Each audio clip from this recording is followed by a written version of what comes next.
घूंघट चुके तो ਤੁਹਾਡੇ ਮੂੰਹ ਚੋਂ ਕਿਹੜੀ ਆਵਾਜ਼ ਨਿਕਲੀ? मैं दूध का गिलास पीता है, मेरी चीख निकल गई है। ਇਹਨਾਂ ਨੇ ਕੋਈ ਘੁੰਡ ਚੁੱਕਣ ਤੋਂ ਬਾਅਦ ਕੋਈ ਤੁਹਾਡੇ ਨਾਲ ਕੋਈ ਨਹੀਂ ਅੱਜ ਦੇ ਦਿਨ ਤੱਕ ਇਹਨਾਂ ਨੇ ਮੇਰੇ ਸਾਥ ਕੋਈ ਬਦਤਮੀਜ਼ੀ ਨਹੀਂ ਕੀਤੀ, ਕੋਈ ਜ਼ਾਤ ਨਹੀਂ ਕੀਤੀ। ਜਿੱਦਾਂ ਮੈਂ ਘਰੋਂ ਆਈ ਹਾਂ ਕਿਸੇ ਕਿਸਮ ਦਾ ਕੋਈ ਯਮਨ ਕੀ ਟੀਟਾ ਦਵਰਦੂਸ ਕੁਝ ਨਹੀਂ ਹੋਇਆ? ਨਾ ਘਰਦਿਆਂ ਨੇ ਨਾ ਸ਼ਹਿਦ ਨੇ, ਕੋਈ ਨਹੀਂ। ਮੈਂ ਬੇਟਾ ਸਮਝਣੀ ਆ ਉਸ 20 साल दी बुढ़ी वापस करो, 20 साल दी बुढ़ी वापस करो, 20 साल दी बुढ़ी। वापस करो।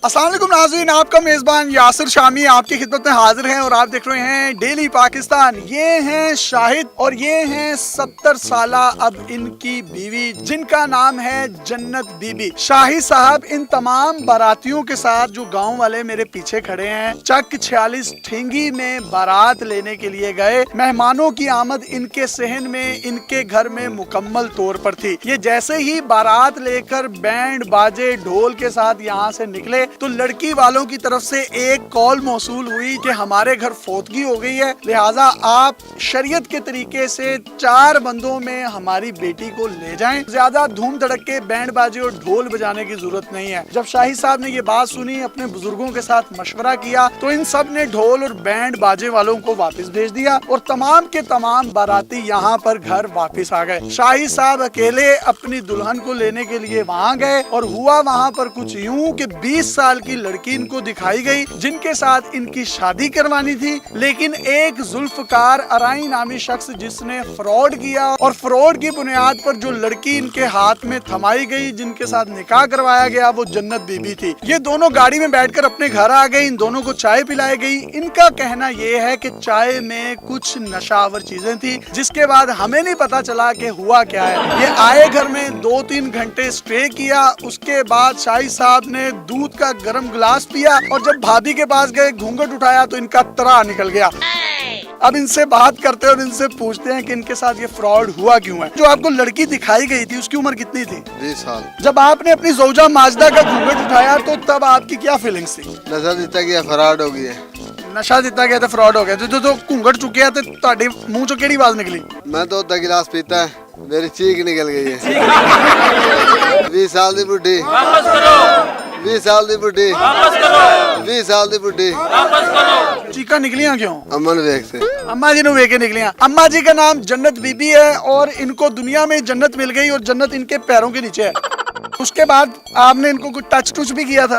नहीं, क्यों? माँ है, माँ है, माँ। माँ है। एक वो होती है माँ जिसको कहते हैं केड़ी माँ ना लगा है, वो छोटी माँ, बड़ी माँ, ये कौन सी वाली माँ है? बड़ी उम्र, बड़ी उम्र। दूध पिलाई, मुंह विखाई, ऐलियां चीज़ां नहीं होईयां? नहीं हो ਤੁਹਾਨੂੰ ਉਪਟਣ ਲੱਗਾ? नहीं, ਚੂਨਾ लग गया। ਮਾਂ ਜੀ ਮੈਨੂੰ ਤੁਸੀਂ ਦੱਸੋ, ਤੁਹਾਡੇ ਨਾਲ ਫਰਾਡ ਹੋਇਆ, ਤੁਹਾਨੂੰ ਉਹਨਾਂ ਨੇ 20 ਸਾਲ ਦੀ ਕੁੜੀ ਬਣਾ ਕੇ ਤੇ ਪੇਸ਼ ਕਰਤਾ ਇਹਨਾਂ ਦੇ ਅੱਗੇ, ਤੇ ਤੁਹਾਨੂੰ ਵੀ ਨਹੀਂ ਪਤਾ ਚੱਲਿਆ? ਨਹੀਂ ਜੀ, ਮੈਨੂੰ ਵੀ ਨਹੀਂ ਪਤਾ ਚੱਲਿਆ। ਨਾਜ਼ੀਆ ਬੀਬੀ 20 ਸਾਲ ਦੀ ਲੜਕੀ ਸੀ, ਉਹਨੇ ਦਿਖਾ ਕੇ ਨਿਕਾਹ ਕਰਕੇ ਇਹਨਾਂ ਨਾਲ ਚੱਕਰਬਾਜ਼ੀ ਕਰਾ ਕੇ ਮੈਨੂੰ ਉਸਨੇ ਬਿਠਾ ਦਿੱਤਾ। ਤੁਹਾਡਾ ਨਾਮ ਕੀ ਲਿਖਾਇਆ ਗਿਆ ਨਿਕਾਹ ਤੇ? ਜੰਨਤ ਬੀਬੀ। ਸ਼ਾਦੀ ਤੋਂ ਬਾਅਦ ਤੁਸੀਂ ਹੁਣ ਇੱਥੇ ਹੀ ਰਹਿੰਦੇ ਪਏ ਹੋ ਤੇ ਤੁਹਾਡਾ ਕੀ ਮੁਤਾਲਬਾ ਹੈ? ਮੇਰਾ ਮੁਤਾਲਬਾ ਇਹ ਵੀ ਜਿਹੜਾ ਉਹਨਾਂ ਨੇ 2,70,000 ਰੁਪਇਆ ਲਿਆ ਹੈ ਜ਼ੁਲਫਕਾਰ ਰਾਈ ਨੇ, ਉਹ ਇਹਨਾਂ ਦਾ ਦੇਵੇ ਤੇ ਮੈਂ ਆਪਣਾ ਵਾਪਸ ਘਰ ਚਲੀ। ਜਦੋਂ ਵਿਆਹ ਹੋਇਆ ਸੀ ਕੋਈ ਮਹਿੰਦੀ ਸ਼ਹਿੰਦੀ ਵੀ ਹੱਥਾਂ ਤੇ ਲਾਈ, ਕੋਈ ਸੋਨਾ ਸ਼ੋਨਾ ਵੀ ਪਵਾਇਆ ਤੁਹਾਨੂੰ? ਨਹੀਂ, ਕੋਈ ਸ਼ੈ ਨਹੀਂ, ਨਾ ਮਹਿੰਦੀ ਨਾ ਸਿਉਨਾ, ਕੁਛ ਵੀ ਨਹੀਂ। ਇਹਨਾਂ ਨੇ ਕੋਈ ਘੁੰਡ ਚੁੱਕਣ ਤੋਂ ਬਾਅਦ ਕੋਈ ਤੁਹਾਡੇ ਨਾਲ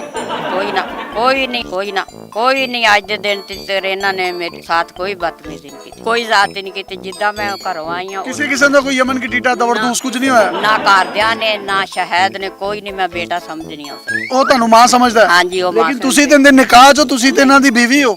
ਨਹੀਂ ਜੀ, ਮੈਂ ਇਹਦੇ ਨਿਕਾਹ 'ਚ ਨਹੀਂ, ਨਿਕਾਹ 'ਚ ਇਹਦੇ ਨਾਜ਼ੀਆ ਬੀਬੀ। ਤੁਹਾਡੀ ਇਹਦੇ ਤੋਂ ਪਹਿਲੇ ਵੀ ਕੋਈ ਸ਼ਾਦੀ ਹੋਈ ਹੈ? ਨਹੀਂ, ਕੋਈ ਨਹੀਂ ਸ਼ਾਦੀ ਹੋਈ। ਉਹ ਤਾਂ ਸਿਰਫ ਉਹਨਾਂ ਫਰਾਡ ਕੀਤਾ ਸੀ ਭਾਈ ਨਾਲ। ਤੇ ਵੈਸੇ ਤੁਹਾਡੇ ਕੋਲ ਬੱਚੇ ਬੁੱਚੇ ਹੈਗੇ ਨੇ? ਹਾਂ, ਮੁੰਡੇ ਮੇਰੇ ਹੈਗੇ ਨੇ। ਮੈਂ ਇਹਨਾਂ ਕੋਲ ਇਹਨਾਂ ਦਾ ਕੰਮ ਕੁਮ ਕਰਦੀ, ਇਹਨਾਂ ਕੋਲ ਹੀ ਰਹਿੰਦੀ। ਉਮਰ ਕਿੰਨੀ ਤੁਹਾਡੀ? 70 ਸਾਲ। ਸ਼ਾਇਦ ਭਾਈ ਤੁਹਾਡੀ ਉਮਰ ਕਿੰਨੀ ਹੈ? 20 साल। ਜਿਹੜੀ ਤੁਸੀਂ ਕੁੜੀ ਵੇਖੀ ਸੀ ਉਹ ਇਹੀ ਹੀ ਸੀ ਜਾਂ ਮਤਲਬ ਇਹ ਮੇਕਅਪ ਤੋਂ ਬਗੈਰ ਐਵੇਂ ਦੀ ਹੈ? वो दूसरी है। ਉਹ ਕੁੜੀ ਕਿੱਥੇ ਹੁਣ? ओना कोलू अगर वो आपको कहीं 20 साल वाली लड़की मिल गई तो आप क्या करेंगे? ला लैसू क्या ले लेसूं? लड़की। अच्छा, लड़की ले लेसूं। ये कह रहे हैं अगर मुझे वो मिली तो मैं ले लेसूं, लड़की ले लेसूं। अगर आपका कोई हुकूमत से, इमरान खान साहब से कोई मुतालबा तो आप कर सकते हैं। 20 साल की लड़की दिखाई नहीं, या वो लड़की मिल जावे या पैसा मिल जावे। 20 साल की बुढ़ी, वापस करो, 20 साल की बुढ़ी, वापस करो, 20 साल की बुढ़ी। वापस करो। इनका मुतालबा ये है कि वो जो 20 साल की मुझे लड़की दिखाई थी, या वो मुझे 20 साल की ये लड़की दें या मेरे पैसे वापस करें। उन्होंने 20 साल की तो नहीं दी, लेकिन 20-20 साल वाली 3 इकट्ठी करें तो ये अम्मा जी बनती है। और अम्मा जी पर पहले भी कुछ पर्चे हैं पुलिस स्टेशन में, जिसमें डकैती के और इस तरह के गैंग में मुलव्विस होने का भी इंकशाफ है। अब ये सच्ची बात है या झूठी बात है, इसका फैसला वक्त करेगा। लेकिन इनका ये कहना है कि मैं इनको अपनी माँ की तरह, ज़ौजा माजदा की तरह ट्रीट करता हूँ, क्योंकि ये मेरी माँ ही है। और इनकी उम्र 70 साल है, इनकी उम्र जो है 20-22 साल है। और अम्मा जी भी कह रही है इन्होंने मुझे टच नहीं किया। अम्मा जी तुसी मैनू दसो, इस उम्र शादी का की मजा है? कोई भी नहीं, धोखा है सारा, सरासर धोखा है। अम्मा जी इस पिंड वाले भी कह रहे हैं तुसी इस गैंग च मुलव्वस हो, ते जे गैंग च मुलव्वस होए तो फिर ਤੁਹਾਨੂੰ सजा होनी चाहिए। ਹਾਂਜੀ ਹਾਂਜੀ ਹੋਣੀ ਚਾਹੀਦੀ। सच सच दस दो तुसी गैंग च गए हो? ਨਹੀਂ ਜੀ ਮੈਂ ਨਹੀਂ ਹੈਗੀ, ਬਾਕੀ ਜਿਵੇਂ ਪਿੰਡ ਵਾਲੇ ਆਖਣ ਮੈਨੂੰ ਉਦਾਂ ਹੀ ਮਨਜ਼ੂਰ है। ये इमाम मस्जिद है हक नवाज साहब, जो कि बारात के बिल्कुल आगे आगे थे लड़की को ले जाने के लिए। इनसे भी बात करते हैं। अंकल ये जो हुआ है इस पर आपको हंसी आ रही है, दुख हो रहा है, या आप परेशान हैं? हंसी भी आ रही है, दुख भी हो रहा है, परेशान भी और रो भी रहे हैं। यहाँ पर कोई भी अगर ऐसा शख्स है जिसकी उम्र को 60 साल है, 70 साल है, अगर आपकी बीवी हयात नहीं है तो आप शादी कर लें। पहले वाले तो जूती का मरा हुए तो भाई। ये लड़के के चचा हैं और ये सरबराह थे, सरपंच थे।